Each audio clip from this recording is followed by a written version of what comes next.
There's a version of you that does everything right.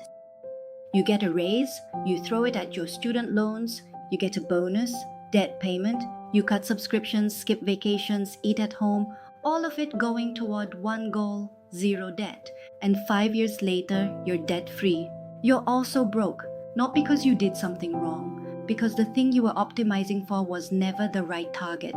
Here's the thing nobody explains when they tell you debt is bad. Not all debt is the same, not even close.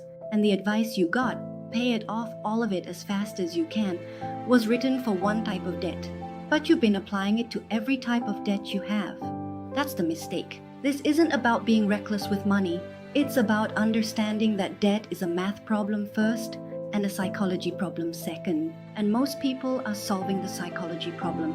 While completely ignoring the math, you're not irresponsible for having debt. You might actually be irresponsible for how aggressively you're paying it off. Let me show you why. Let's start with the number that changes everything: interest rate.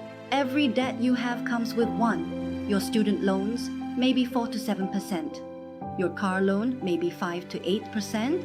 Your mortgage, maybe 6 to 7% right now. Your credit card, probably 20 to 29%. These are not the same thing. Treating them the same way is like treating a paper cut and a broken arm with the same medicine because they're both injuries.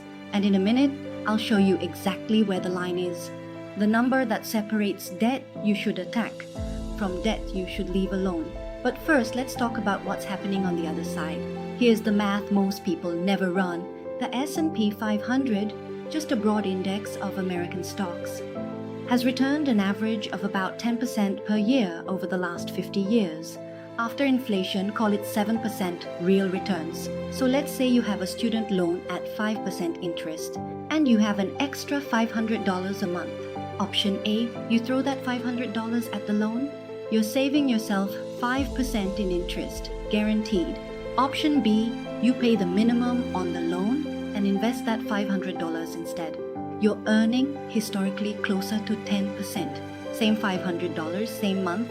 One decision gets you 5%, the other gets you 10%. Over 10 years, that gap doesn't just add up, it compounds. The difference can be $30,000, $40,000, $50,000, depending on the exact numbers. You paid off your loan faster. You also left a significant amount of wealth on the table to do it. The reason this happens is psychological, not mathematical. Debt feels like a hole. Investing feels like building something. When you have debt, your brain registers it as a threat, something to eliminate before you can do anything else. It's the financial equivalent of cleaning your entire house before you let yourself start a project you actually care about. The debt feels so loud that it drowns out the math, and the culture reinforces this. Debt-free has become an identity, not just a financial state. There are entire communities, huge ones, built around the celebration of paying off every dollar owed as fast as humanly possible. That celebration makes sense for high-interest debt. For low-interest debt, it's celebrating running slower, while telling yourself you're winning the race. So here's the reframe. Debt has a cost, investing has a return. Your job is to compare those two numbers, not to eliminate debt by default. The line most financial thinkers use is somewhere around 6 to 7%. If your debt costs more than that, credit cards, some personal loans, pay it off aggressively. The math is clear. The guaranteed savings beat any realistic investment return. If your debt costs less than that, most student loans, many mortgages, the math often favors investing the difference instead. You're borrowing cheap money and deploying it somewhere it can work harder. This is not a new idea. It's exactly what financially sophisticated people have done for decades. They use low-interest debt as leverage. They let their investments outpace their borrowing cost, and they build wealth faster because of it, not despite it. The difference between them and everyone else isn't discipline or income.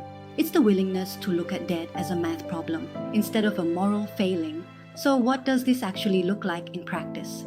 Step 1. List every debt you have with its interest rate. Step 2. Draw a line at 6 to 7%. Everything above the line, attack it. Pay minimums everywhere else, and throw every extra dollar at the high-interest debt first. Everything below the line, pay the minimum. Take what's left and put it to work in an index fund, a retirement account, whatever vehicle makes sense for your situation. Step 3. Don't let the emotional weight of low interest debt override the math of low interest debt. You're not ignoring it, you're managing it intelligently. There's a difference. Your loan at 5% isn't your enemy. It's actually cheap capital. You're renting money at 5% and deploying it somewhere. That historically returns 10%. That's not reckless, that's exactly how wealth is built at scale. The people who figured this out early aren't lucky. They're just running different math than you were taught to run. If this changes how you're thinking about debt, good. That's the point. But here's the bigger question this opens up, and it's the one we're covering next. If debt can be a tool, what else have you been taught is bad, that's actually working for you when used correctly? The answer might surprise you. See you in the next one.